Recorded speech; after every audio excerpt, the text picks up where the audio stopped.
नमस्कार, सुस्वागतम. कालच वटपौर्णिमा झाली आहे आणि त्यानिमित्ताने श्री मनोज वैद्य नागपूर यांनी लिहिलेली एक कविता मी सादर करत आहे. कवितेचं शीर्षक आहे वटसावित्री. सुखाचा झाला संसार, मुलं स्थायिक परदेशात, आजी आणि आजोबा आता सोबत सोबत घरात. आजी आणि आजोबा आता सोबत सोबत घरात.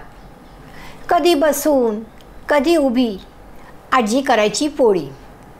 आजोबा आजीला नित्य देई औषधाची गोळी.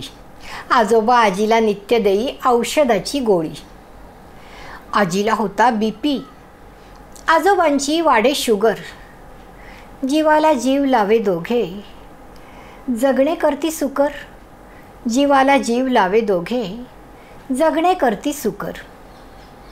अंग गेले थकून आता, बाहेर जाणे जमेना. डोळे धुसर, कान निकामी, दुखणे काही थमेना. डोळे धुसर, कान निकामी, दुखणे काही थमेना.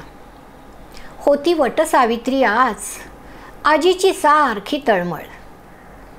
7 फेरे 7 प्रदक्षिणा, घालू कशी ही कळकळ.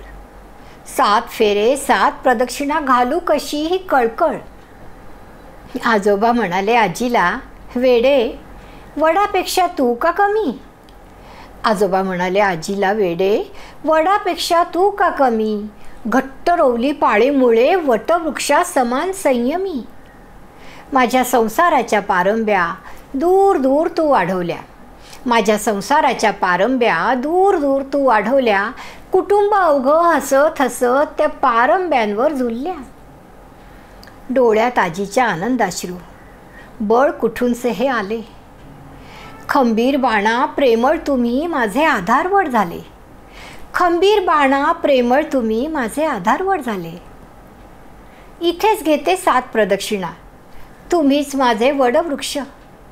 श्वास आपला एकच असती, नको कुणाची साक्ष, नको कुणाची साक्ष. धन्यवाद.